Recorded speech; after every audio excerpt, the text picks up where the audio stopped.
You're upset and people tell you to relax. Deadly words. But what if your frustration is trying to teach you something? Now there's something right there. Hi, my name is Jesse, and this is the Valiant Lifestyle.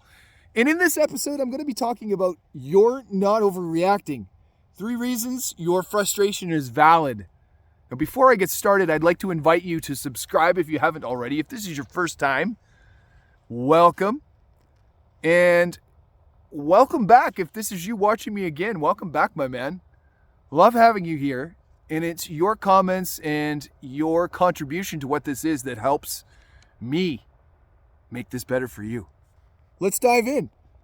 Your emotions are a signal, not a sin. What you feel is data. It's information, not disqualification. Okay, there's a lot there. I get it. But here's what this is saying. You are having a little bit of a meltdown. What is this telling you? It's telling you that you might be out of control. You're reaching for that homeostasis, that ability to be able to remain calm. You feel like everything around you is just overwhelming and you're just ready to blow a gasket. Yeah, I felt it.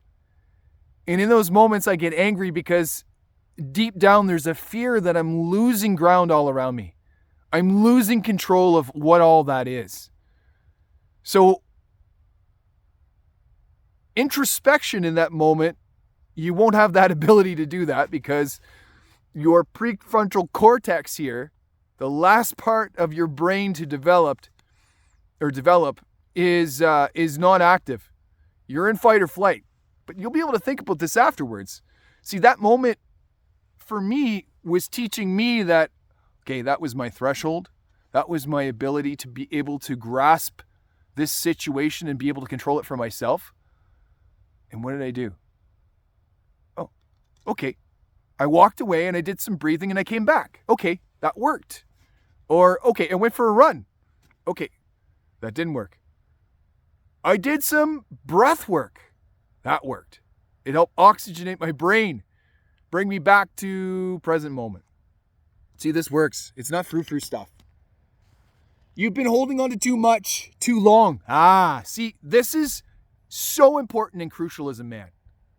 Me time every day is like the valve in some of your switches, some of your pipes, that it's a way to let stuff go.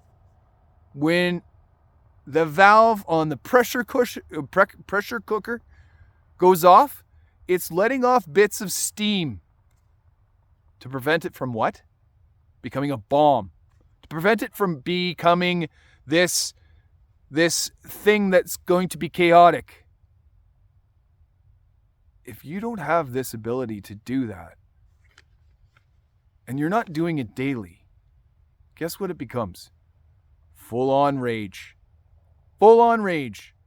And it's resentment, not by what anyone around you has triggered you to do, but by the fact you have not done anything to help yourself through everyday moments, and it's accumulated.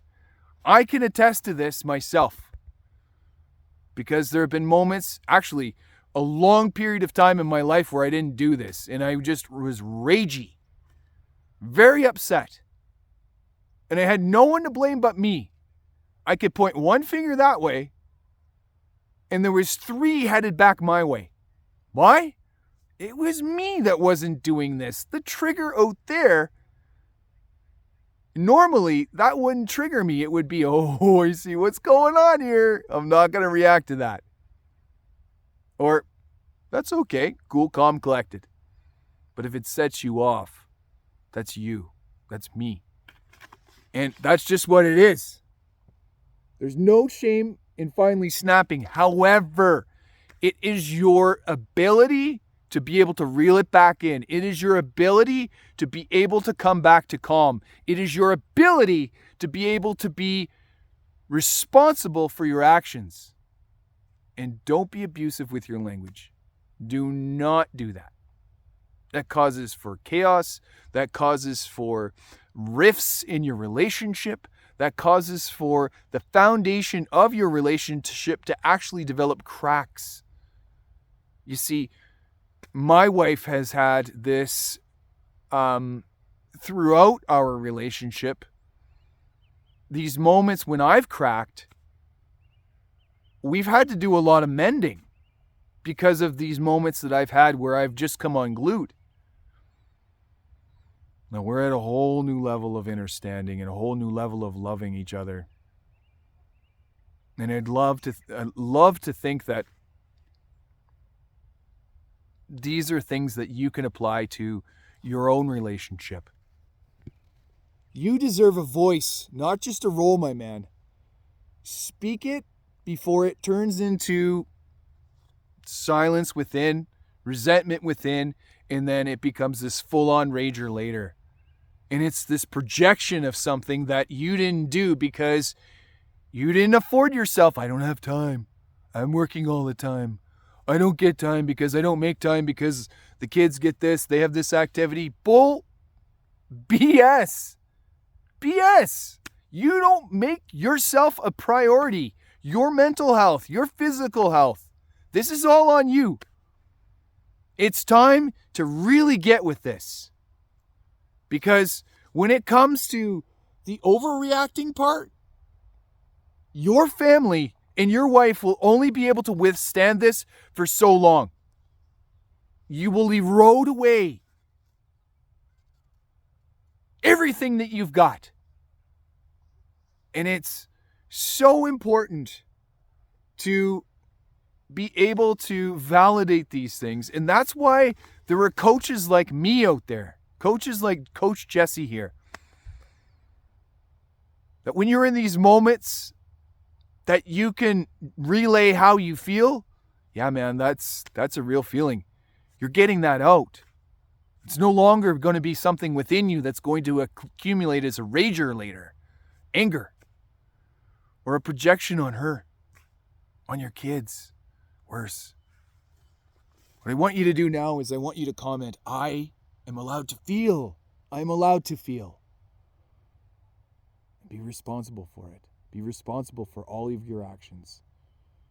If you've honored your emotions instead of hiding them, repressing them, pushing them down in, and not affording yourself any time to give yourself me time in every day. Now, this powerful episode is brought to you by the letter J in the number now. And what I want you to do is to go to the valiantlifestyle.com and book that 30-minute call. And let's shift into second gear, bud. Let's get going and let's make the decision to make the biggest change in your life yet. Book that 30-minute discovery call now. Let's do this.